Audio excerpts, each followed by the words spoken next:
We both consider ourselves as horse nations, right?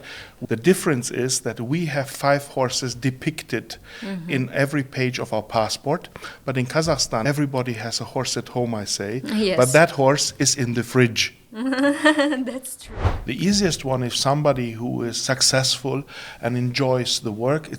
Like marathon runners, they always want to run a little bit better, right? The Iron Man, they want to be even more iron.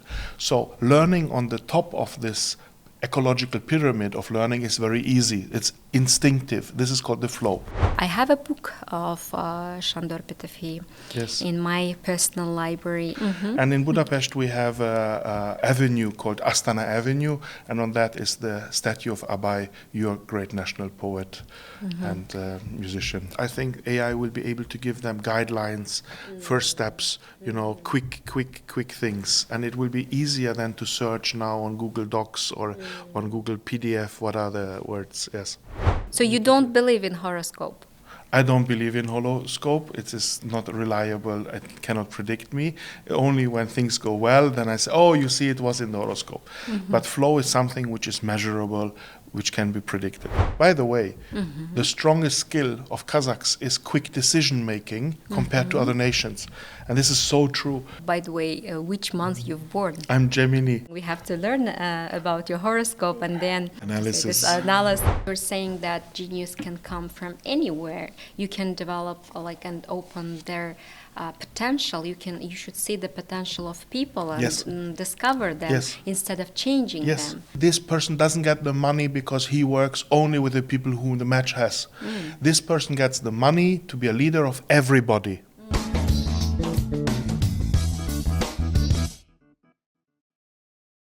Welcome to the episode of QI podcast. I'm your host, Elnura Bakan. I'm honored to introduce our guest, Zoltan Buzadi. Zoltan, welcome. How are you doing today? Thank you. Thank you for your invitation. I greet all the viewers. Salamat Zizber. How is your feeling in this winter time? It's December. Well, I have been to Kazakhstan very often by now, even in colder periods. And I don't come here because of the weather. I come here actually to do work and to develop business people, academic people, and the society. So that gives me warmth and prospect inside. Can you tell us about your background and what led you to focus on leadership and education? Okay. Just briefly, in a nutshell, I am a diaspora Hungarian. I grew up in the Western world. And when it became possible to live again in Hungary, that's when I started my professional life. I'm an educator. I developed business people with MBA programs and Harvard-style case studies on the topic of strategy and leading. Second episode is I met a very famous Hungarian-American professor, Mihaly Csikszentmihalyi, the founder of Flow and Positive Psychology, and a company which made a very interesting technology game with this theory. Third episode is that I came accidentally to your region, Kazakhstan, to recruit students to study in Budapest, and I felt that here there is great challenge for me. So I've been here very often now, and I'm teaching, of course, internationally. At home, I have my research topic, but I feel that I am contributing to others' success, and also I find my joy in that. Great to hear that. What personal experiences shaped your passion for developing leaders and working with academic institutions? Yes. So I grew up in Germany. In that culture, preciseness, planning is very important. To say the word, we have a problem, is a big catastrophe. And when I started learning about leadership, I discovered that it's not a precise area. It's very difficult. What is good for one person is not interesting for the other person. What is good in one strategic dimension is not good maybe for the profit and not good for the team atmosphere. So finding the balance, like the Rubik Cube, you have to twist around, that was a great revelation. And the Harvard-style case method of having a case situation in which there's debate and then the digital way of teaching this debating was my great revelation. Now, I think that people who are above 30 or older and come to my leadership training, they really suffer from not hearing often enough what their strengths are. They pretend to be strong, they have to fight hard, and they think when they earn a lot of money, then they will believe themselves that they are good. So part of the revelation is that giving persons feedback about what they're good at is actually a very, very joyful activity of mine.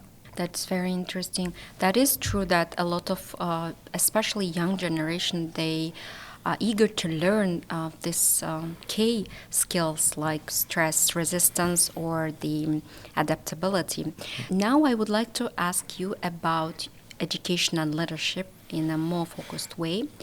So how do you define effective leadership in the context of education and academia? Because as you see, Kazakhstan is developing internationalization of the education, and also a lot of international institutions are coming to Kazakhstan, opening their branches, and also our people are, Kazakh people, those who are born in here in Kazakhstan, they are working abroad in educational institutions. We have a lot of bright minds and professors, academicians who are not in Kazakhstan. Could you please expand more on that? So 3 ideas around this.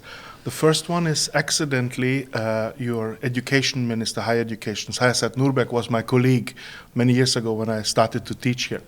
And his new idea to diversify the energies from one institution to several regional universities to have partners, I think it's a great idea.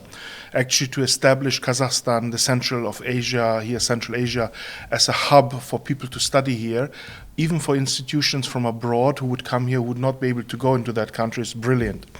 But I think what is needed for that is the strengthening of the local universities, not the finances, not the buildings per se, but actually the people who run these corporations. I was about to suggest to him that there should be a club of those universities which are working on this internationalization together. So that's about educational leadership, right? Wow. They need leadership strengthening and networking between each other so that they are better representing your nation's or your country's interest vis-a-vis the different international partners from all over the world.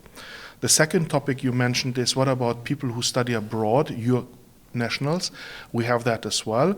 We used to have that they left the country, but nowadays I think increasingly it becomes very important that people who go abroad, study abroad, that they start to realize that they are very often technocrats abroad. They don't have roots there. They don't have any connections. So therefore, awareness of what are the values, what are the traditions, the modern traditions of being Kazakh, of any country, in my case Hungary, helps the people who go abroad with the Bolashak program to come back. The third idea I want to bring in is we have a Hungarian Bolashak program, which is called Stipendium Hungaricum. We invite many people from new countries where we want to have business connection with. They study masters, bachelors, and even PhD in Hungary, 2, 3, 4, 5 years, right? And then they come back, hopefully, to Kazakhstan, but also other countries, and they're ambassadors of our nation as well. So this is the level 3 which Kazakhstan will need to attract more and more students actually to study here also on Kazakh scholarships. I think the first project is related to that. Very interesting, especially the idea on club of universities, because you see a lot of, especially international universities, they are like competitors, not only in Kazakh educational market, but overall world, globally. So if they kind of rejoin their capacity here in Kazakhstan, that's going to be very interesting combination and symbiosis of educational institutions, and that is, I think, great idea why we should not work together, right? Yes, what I think is that these institutions you work with, they are actually profit organizations usually. So they want to make an investment and then they want to have a return on this, right? So that makes sense. But as soon as the corporationship in maybe 3 years' time, maybe in 6 years' time doesn't work well, they will retrieve. So your nation's investment in this corporation is there. You need to have a second strategy. How can we take the knowledge of working with an institutional partner internationally to become our own knowledge so that next time it will grow? Actually, most countries do only trade with each other if there is a profit, right? Otherwise, there would no be trade existing. And in the whole world, I would say that there's only one country which is truly interested in your nation. It's my country, Hungary, because we're always interested where we're from, about the roots. So us, it's not just the profitability of the business venture. It's something like finding out our old identity from where we came from. Yes, I agree that education is such a great bridge. It's like a great diplomacy tool. And it's not only tool, but it's also the real perspective about cooperation and collaboration. I would like to ask you about the role of educational institutions. Currently, educational institutions are such a great power. What do you think? What role do universities play in shaping future leaders, and particularly in a rapidly changing world? Yes. International institutions like universities, they have strong advantages, but also some deficit I would like to mention to you. An institution usually has a funding, they have an infrastructure. So this we call financial capital. This they can mobilize, they can say we put aside a budget and we launch this. Second, they have routines in knowledge management. This we call human capital. They can bring here their curricula and their routines. Third, they can also bring in some opportunities to network. This we call social capital, to go maybe to some conferences together or publish something together.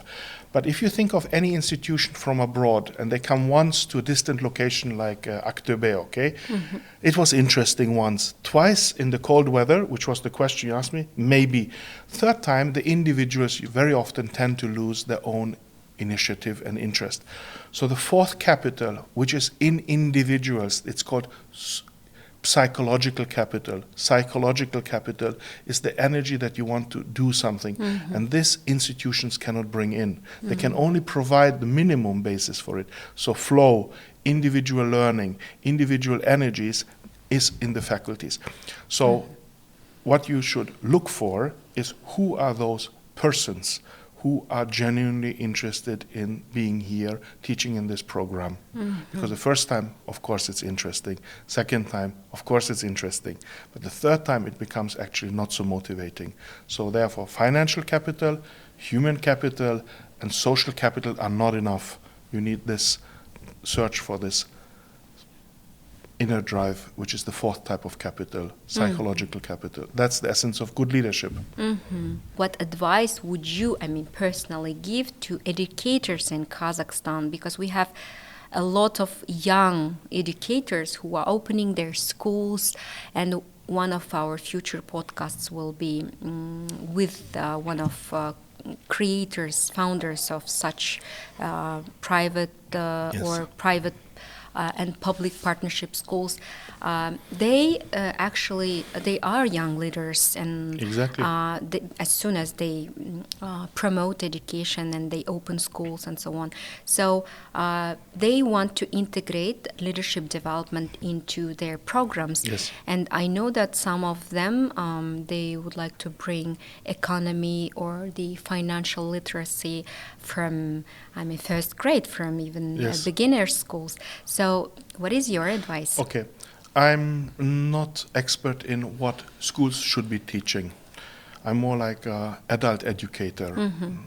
But if I am asked about what advice is from me to school owners or school directors, it is that they have the challenge of the legal regulation, they have the challenge of the curriculum and the operational activities. But what is also really a challenge is the business plan, the business idea.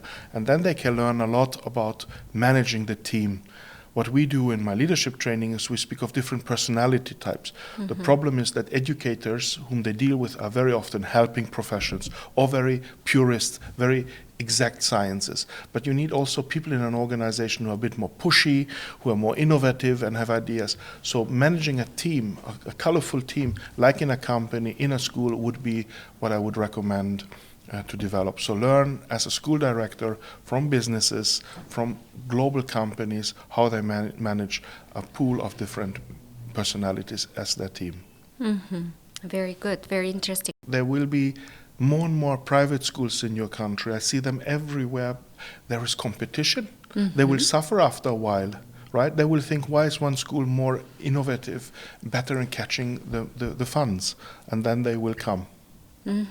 Yeah, and for me, for instance, personally, the person who is always in education and always like in lifelong learning, it is important to have the quality. And I really believe that these, especially private schools, they're having a good quality because it's first of all about their reputation, their image, but also it's about those kids and young generation who are going to compete in a global market of education, right? What projects or collaborations have you been involved with universities in Kazakhstan? Maybe also then we can also switch to corporate world after that. It's a portfolio, actually.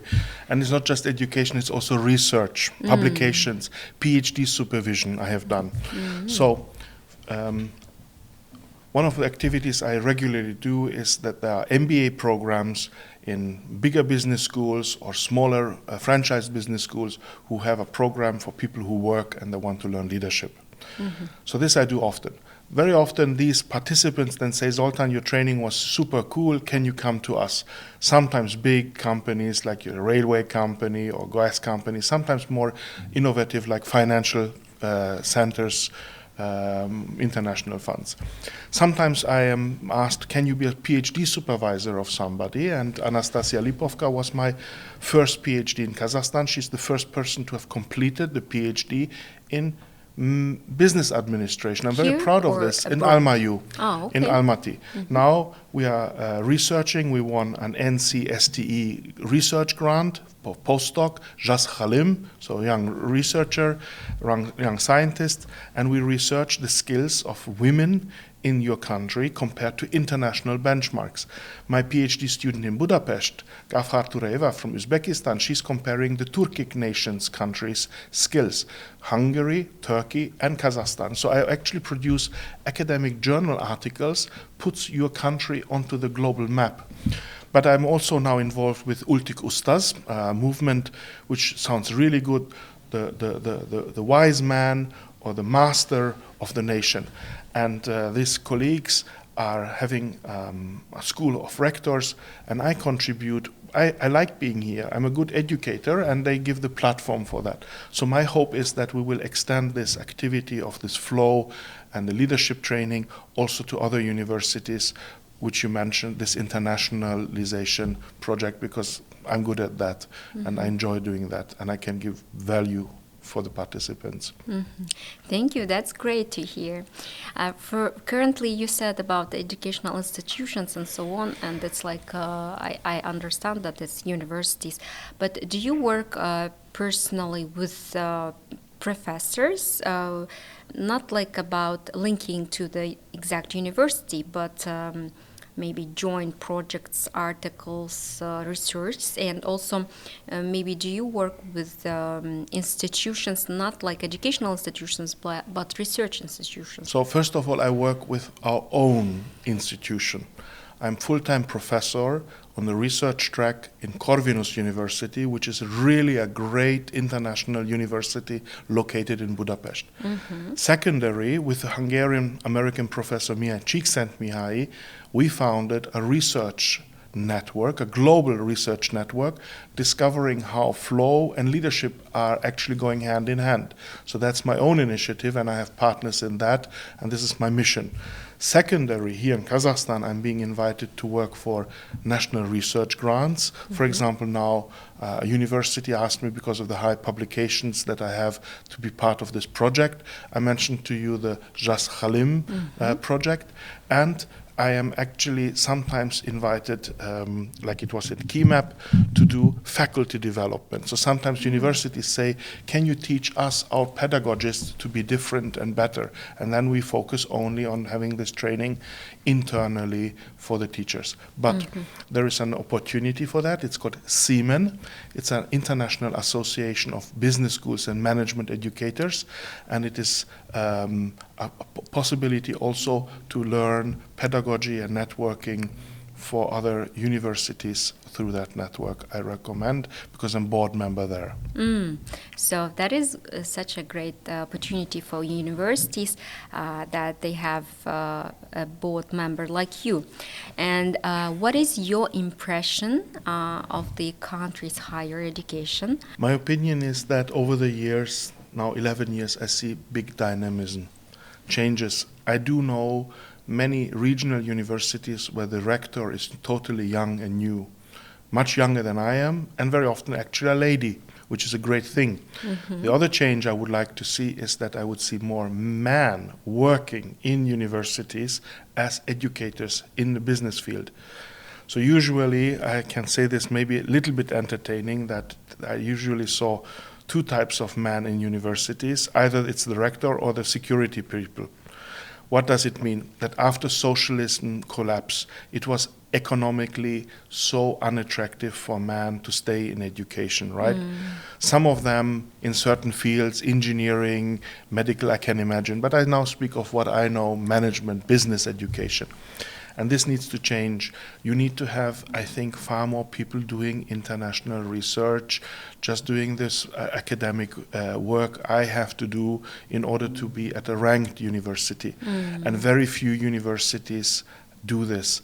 Mostly, if they're dynamic, in Almaty, even here in Astana, they think of, doing corporate trainings. But then the faculty is not the same. You need a researcher faculty for that. So I think this will be improving and this will change. You are saying that we need more work on academic and research sphere in the education. I personally, luckily, I'm doing great research. I don't consider myself in flow when I do this hard work of researching. I'm in flow when I educate and develop people.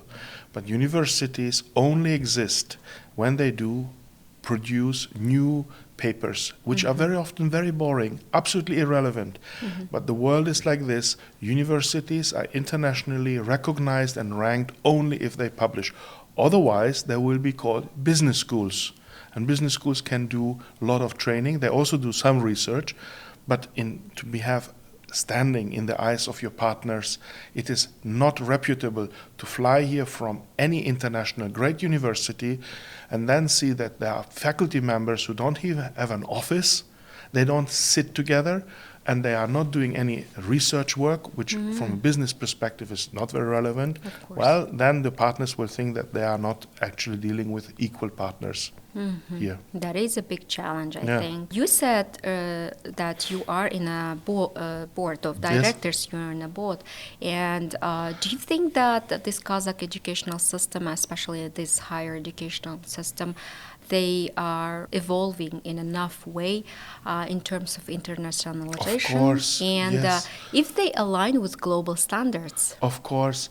I mean, this change that you have now two separated ministries for basic education, primary, and then the second is a huge thing. Really, it can focus all the administration on what is there, needs to be done. And I think these changes take really long time, right? It's like developing almost a railway system of a nation, developing the energy system of a nation. This is not 3 years, this is 6-10 years project. And I think every hard work needs to be given the benefit that this is the better direction. I certainly think it's better to diversify the funds and the energy into many regional universities than to have one big stellar thing and then that everybody wants to be there. That didn't work so well, I think. So this is very good. And, you have this Kazakh saying, "Areket bar, jede bereke bar." Where there's work, then there will be fruits. But if you don't work, then the fruits cannot come. And if you don't wait, then the fruits will not come either. So, areket bar, you do the hard work, there is, and then fruits will come. Yes, that's true. And thank you for knowing our Kazakh proverbs and so on. That's true that the Ministry of Science and Higher Education is doing such a great work. They're yes, they're doing hard work. I think that realization of reforms is quite challenging, and any change can have resistance, and also it brings new challenges. Yes. And we need to educate people, re-educate, adapt them for Yes. current trends, and so on. So, yes. My view on this is very strong. The idea of finding meaning in hard work, which in slang is called the flow, patok, is actually the balance between the abilities you have on the one hand, and the other hand, the opportunities to use the skills. So if this balance is not correct, if the challenge is too difficult, the changes, the reforms come too fast, natural feeling is fear or worry, trevoga, okay? So people show resistance when they think, I can't do this. This is where leadership development is important, to explain what skills you do have for being able to do that. I mentioned to you at the beginning of the interview, young people still are hungry for finding out what they can do. And this is great for pedagogists, university people as well. They think that the talented people are in the companies, they have been taken away because of the funding. No, everybody has skills. Speaking more about the skills and understanding what skills you have will help the reforms to become successful and reduce the anxiety. Some other people who have skills, they feel boredom, skuka in Russian, when there is nothing to do. So that's the other extreme. In this case, when you know about your skills, you should then be asked, how can you use your skills in the work in the university environment to get back into this balance? Yes, I agree with you. We are in an international world. As soon as we are in a global market of education, I think we all learn from each other. Like Kazakhstan learns from Hungary, Hungary learns from Kazakhstan, or any other countries, they do exchange. Yes. What lessons different countries, could learn from our educational systems? Yes. Let me speak now as a proud Hungarian for this. Maybe it gives some color in the general debate. So, as I told you, most Hungarians have this notion that we are somehow related to the Central Asian region for several historic events. Very old, maybe 2,000 years ago, and then a few hundred years ago when Kuns, whom you call Kipchaks, arrived in the region. So for us, it's a new discovery also for business.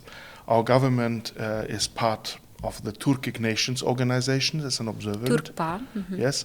We are now part of and there were new investments signed, and we actually want to do also commerce and more business, not just the old Kurultai meetings and the Kipchaks and this. And for Kazakhstan, it's the other way around. I think it is very amazing. Each time I get into a taxi and I say, yeah, it's Vengri, I'm from Hungary, then the people start to hit my head and say, yeah, you are Kipchak, and I say, yes. So the older generation knows about this relationship. The young generations don't. I ask them how to say Hungary in Kazakh, and they keep on saying Vengria. I said, niet, this is Russian, and they don't know this anymore. It's Majarstan, exactly. So you're not a Shala Kazakh. Congratulations. Thank you. So what I want to say is, in this globalization world, for young people, you studied abroad, you go to New York, you go to Australia, and so on. It is actually very important also to remember who are the other nations which are closer to us. And for most of you, it is Kyrgyz, it's Turkic, but also then in Europe where you are. So for this reason, there is this funny saying that the most eastern part of Hungary is somewhere in Rider or in Ust-Kamenogorsk or Canton Karagay, and the most western part of Kazakhstan is somewhere in Hungary, maybe Budapest or even further to the Austrian border. We want to say that that there was this connection conceptually, genetically, probably, and culturally, and this is important in the globalized world. There is no borders. All the borders are they say in our minds. Yes. And actually, for cooperation and collaboration, we need to just have a will. And Elnura, there are similarities and differences between the two countries. Just briefly, we both consider ourselves as horse nations, right? We have also this mentality that the horses were so important in the culture, like here in Kazakhstan. The difference is that we have 5 horses depicted in every page of our passport, but in Kazakhstan, in big cities, Almaty, Astana, even in a panel, everybody has a horse at home, I say, Yes. but that horse is in the fridge. That's true. I studied abroad, and a lot of people, they were like a bit shocked. The fact about Hungary, by the way, last year I was also participating in the exhibition and opening and actually presentation of the book of Shandor Petofi in Kazakh language. Yes. It is translated by our famous Kazakh author, Kadir Murzali. He translated Shandor Petofi's beautiful poems into Kazakh language, and I have a book of Shandor Petofi Yes. in my personal library. Yes. Here there is the street Ulica Shandor Petofi with the Yes. statue. The closest street from Astana airport in Astana, actually, if you would walk across the fields, is Ulica Budapest also. And in Budapest we have an avenue called Astana Avenue, and on that is the statue of Abay, your great national poet and musician. I have never visited Budapest. Now I would like to talk about globalization and leadership development. As soon you are not only in education sphere, right? You are in a corporate world, and I understand that. And I was participating in one of courses which is dedicated to flow, and it would know more on that. So leadership development has been a core focus of your work. So could you share how gamification and experimental learning enhance this process? Right. So good leadership, I think, is value-driven. You want to find out for yourself why I'm investing energy and time in myself to do the work every day, or the other way around, why do we pay people to be leaders? What should they create? Is it only the business profit? No, of course not. It's not enough. Any company which is just profitable will not be sustained. Society will throw it out. People will not want to work in a company there. Therefore, different leadership theories exist, and together with Professor Csikszentmihalyi, we developed the flow promoting or the flow enabling leadership style. And then we told this professor that people don't read the books anymore. He said, they don't read books? What do? We told them, they play games, video games. So what is that? And he developed with his company a simulation game where you manage a company in which you have to learn the principles of flow, enjoying the hard work, discovering the skills of your employees, think about sustainability and team spirit and profitability and the individuals. So it's a complex simulation video game. And at the end of this training, we then produce data, hardcore data about your personality. It's psychometric system whilst you are not thinking that you're showing yourself. And then you discover your strengths, and then the final stage is that based on your skills, you find your own flow in being at the workplace by knowing what you're good at. Great. So how have these tools like Flickbee you're mentioning contributed to education and leadership training, especially in comparatively with academia Yes. and corporate world? Yes. So the contributions of such technology is that people really enjoy learning. They first play the simulation game alone. It takes 3-5 hours, so it's basically a day or a week, depending. And then they're curious to try themselves, how it would be if I'm different. The analogy is like a pilot. You don't give a pilot a plane to crash it himself or herself and others. The pilot actually exercises leadership first in a safe environment. Then the pilot feels cool, and she wants to make different experiments. Well, how does the plane develop? How does it behave in different turbulences? So this is the benefit is that it is much cheaper now to use experimental exercises, giving quick feedback with the digital technology than before. Before it wasn't possible. You had to go back into the company. Second, 25,000 people played this by now internationally, so we have a global benchmark. I'm comparing your data with those in your company. We can compare them with your nation. We can see what are the strengths and the skills of Kazakhstanis compared to Turkic nations or Hungarians and 25,000 other people around the world. By the way, the strongest skill of Kazakhs is quick decision making compared to other nations. And this is so true. Whenever I have an idea, people say, yeah, let's do this. But then it becomes, the next question is, what are the lowest skills? And amongst the lowest skill is information gathering. In other countries, there are different strengths and different skills. And different weakness as well, right? So for the corporations, because I worked in a corporate world for a while. I do teaching for like last 2 years, and that is so interesting to learn about this adaptation of experimental learning. Can you please share more on that? Experiential learning and corporate development, change management go hand in hand. Experiential learning was discovered or developed for pedagogists, but when it comes to organization intervention, it's the same. Therefore, it's super important at the beginning of a training to define for everybody what they really want to develop in themselves. Very often they come and they say, I want to have an interesting training. I ask them, what are you curious about? How the training will be?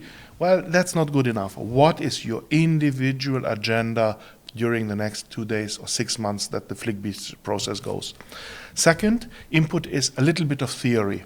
So they need to understand the flow theory, the different leadership concepts, and then we can go into this virtual world of trying out. So the experiments only make sense when you have something you want to learn. The analogy is the Rubik Cube. If you don't want to learn the Rubik Cube, you will not learn the theory, you will not exercise it, and you will not understand how to do the Rubik Cube. So when I'm doing training, the analogy is exactly the same like with a Rubik Cube.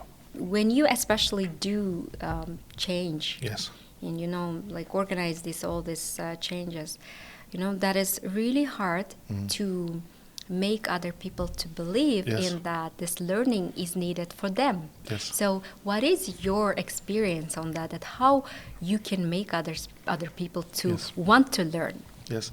Let's start really from the top when learning is very easy, and then we go deeper and deeper, and then there's a point we say we can't have a solution for that problem. The easiest one is somebody who is successful and enjoys the work. It's like marathon runners, they always want to run a little bit better, right? The Iron Man, they want to be even more iron. So learning on the top of this ecological pyramid of learning is very easy. It's instinctive. This is called the flow. The second one is a little bit in the middle, and this is for universities or business or companies very important, is to have the culture of constant leadership development. So institutions should not have one project. They should have a budget of 1% of the turnover every year, some type of learning. So then it becomes natural that certain skills need to be invested and you learn, and maybe it will not be used. And each time. So therefore, for universities to have it in the budget, for companies to have it in the budget, it should not be the CEO who decides whether we should have it. It's nothing to be discussed. It's in the constitution of the company to have it. And then learning is sort of a routine, even for those who don't like it. At the lowest level of this pyramid is what we would call in psychology apathy. These people have given up inner hope. They think they cannot learn anymore, and it makes no sense. For them, Csikszentmihalyi himself told me very often, unfortunately, you can't do after a while as a leader anymore, because this apathy is as poison. It actually kills the person and the environment around them. They don't want to do it. But as a leader, you have the responsibility to explain them the flow theory, to tell them that this is why you need skills to get out of this unproductive zone. It's better for you also to feel more motivated, not with more money, but with new opportunities you get from the skills. And if these people can't stay and don't develop, then probably this environment is not good for them as well either. They will waste their life staying in apathy in this organization. So The you problem think- here in Kazakhstan is many people are on the top of the organization and they say, oh, this is difficult to manage this person, get me a new person out. And this goes here a little bit too fast, I think. A little bit too few investments by the management into developing the people who are around. Instead of this, they say, hire somebody new. So you're saying that genius can come from anywhere. You can develop and open their potential. You should see the potential of people and Yes. Discover them Yes. instead of changing Yes, them. that's very important. That's what I train with a simulation game. You have a situation of 7 different people, and somebody always thinks, this person I cannot do anything with, but then you will not win the simulation game. What do you think about matching thing? Because one of leaders I've met, he was a chairman of the organization, but currently he has changed his job. But he was saying that there is always kind of a match thing in between of employee and the manager, Yes. director, etc. Sometimes this is so personal that this person is such a great. I mean, he Yes. has good skills, but manager says I don't like him. That's not good enough. This person doesn't get the money because he works only with the people whom the match has. This person gets the money to be a leader of everybody. And this is what we designed with Csikszentmihalyi. You must manage every character, every personality ideally, because every personality type has business contributions. Every person deserves to have a leader who puts this person, the employee, into the flow zone. That's why the leaders get the additional money. Not Yes. because they are so fancy. They should show it in the organizational setting. Yes, I agree with you. I think that this is not always good, changing people, and they have to learn and train working with Exactly. with their own Yes. people. And I don't believe that we have bad people or good people. I believe in that we can discover good thing in any person. So, do you think that current modern leadership should be not only flexible but also innovative? Not only in managing, Yes. but also in kind of psychology, I- emotional intelligence, Yes. and so on. So there's a portfolio of how you can be innovative. Technology, human relations, power play, whatever. The essence of what you said is super important. Flow promoting leadership or flow leadership means that you as a leader find the joy in trying out different tools yourself. What role will technology such as AI and gamification play in the future of teaching leadership or learning leadership? Yes. Yes. Would you? So please? there are two sides of this technological question. The gamification part, the simulation part, will provide more data for the person who uses it about herself. To find out what are my skills, what did I do. It gives also opportunities to try out by exercising and experimenting, okay? And the artificial intelligence will be able to give a faster structure. Instead of having to read in the articles, you would be able to say, I'm having an employee she's been here for 5 years already in marketing, and more data you tell the system, what should I do with this person? He will say, the system will tell you a few ideas. So you get faster ideas, like a dialogue about the thoughts.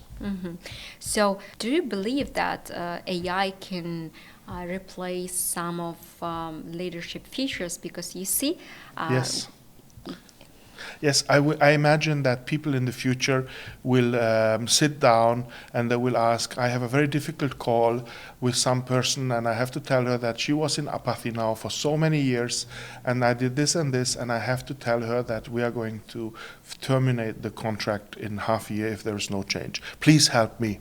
And I think AI will be able to give good coaching and ideas of structure, and then the person will say, whew, now I feel much better to make this conversation in a humane and professional way.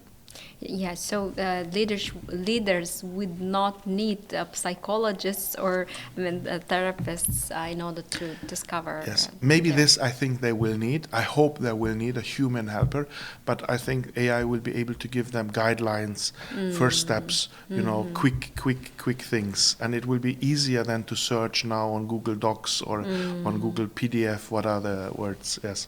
Do you see that leadership evolving in the next decade, like particular in corporate sector?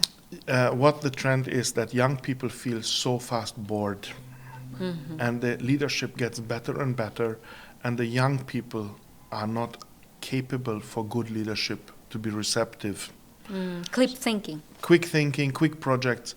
So people are actually getting better in the quality of leadership is improving for your generation, my generation, older generation also. But the younger generations, I think they will have a leadership challenge because they themselves find it very difficult to stay on longer with a project. They want to have immediate feed, instantaneousness. And leadership cannot be instantaneous. I mean, implementing a project or a new idea takes years, 2 years, 3 years to develop an identity. They want to have immediate success of their Facebook or Instagram channel, right? Yes, so true. If I have an idea, I want to have immediate reactions by all the customers that our business plan was great. No, it's not like that. Yes, that's true. You know, this is all about, like they say, like clip thinking, like very fast. Instagram. Right now, they say that this video in Instagram, they should be not more than 14 or 15 seconds. Yes. And if it's longer, people don't watch it. And I really believe that someone will watch our podcast, which is like 30 minutes. But I mean, this is real challenge for academicians, for leaderships, I mean, for the management of corporate sector. So how we would keep that focus on this kind of real success, because this is not all about like short-term success.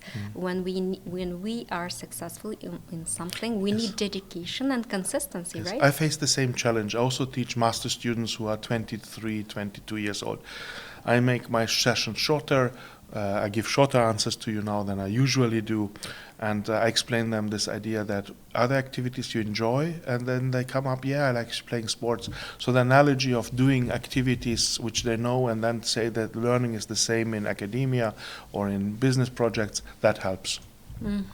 Okay. As a professor, you're also giving short answers and so on. You want to expand more, but you see that this young generation cannot perceive all this information and digest it, you know, right? But what is beautiful is when they come back and they want to hear more.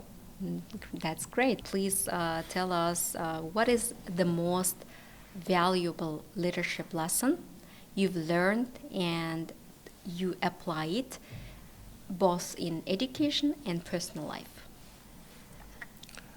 The most valuable leadership lesson for me is that when you want to find your life colorful, meaningful, it cannot happen with passivity. If I am just sitting in my office and I have all the research awards or teaching awards, that's it. But going for the next challenge, that is when I can be alive. Okay? So to know about my abilities and try to find situations when I can apply my skills. This is the essence. This is the sentence of finding the flow. This is the sentence to be in the zone. This is the hard work brings fruits. So you are saying that people should be proactive. Yes, you should. I find it beautiful for myself to find meaning in my life. If I can bring knowledge and developmental situations to others, that's great. I'm very thankful for this. To my parents, to my abilities, my own hard work, the situations, the partners, and life. Very nice and beautifully said. Japanese, they say that it's ikigai.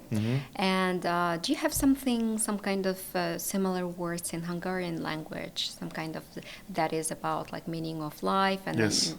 So ikigai is not a theory, it's just a fantasy. It's very close to some medieval Spanish religious, non-religious thing. So that's not science. But Csikszentmihalyi is flow theory, that is hardcore science. So that has been introduced, that exists. You will find departments and publications about flow, not about ikigai. You find those in horoscopes and very unusual shamanism. Just to so you don't believe in horoscope? I don't believe in horoscope. It is not reliable. It cannot predict me. Only when things go well, then I say, oh, you see, it was in the horoscope. But flow is something which is measurable, which can be predicted. So what I wish for everybody is may the flow be with you.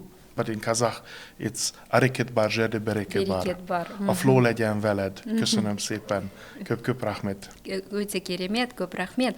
And for closing our great podcast, I would like to ask not only about your horoscope, by the way, which month you've born. I'm Gemini. Gemini, so it's like very interesting. We have to learn about your horoscope and then do our Analysis. Analysis. I love reading. I'm a book lover, and I always read.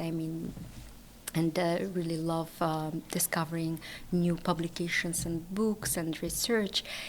So could you please recommend any book, Yes. maybe several books, and also maybe tool or resource for education and for the development to grow? Yes. Of course, for me, as director of the Leadership and Flow Global Research Network, the most important book for everybody to read is amongst the top 10 international business books. It's Flow by Mihai Csikszentmihalyi. Okay? It's translated in almost all languages of the world. The second most important is also by him. He wrote that 20 years ago. It's called Good Business. Okay? So that's the second most important book I would recommend. And third important book, maybe you have any kind of interesting. I'm in department of decision-making science, so thinking fast and slow, decision science, that is Kahneman. That's what I would recommend as third one. I agree with you. I have two books. You've mentioned three books. I have two of them. This is Think Fast and Slow and Flow. I really have a hope that we will have your the mentioned books in Kazakh language very soon, and in our next podcast I hope that we will discuss it, the translation and so on. And here I have a little gift for you. It is a little wave. It represents the flow, and it says Flow, Fligbi Buzadi on it. So may the flow be with you. Thank you. Көп рахмет сізге. Сізге көп рахмет. Біздің подкастымыздың қонағы болдыңыз, уақытыңызды бөлдіңіз. Сізге ақ жол тілеймін. Келесі кездескенше сау болыңыз. Келесі видеода көріскенше.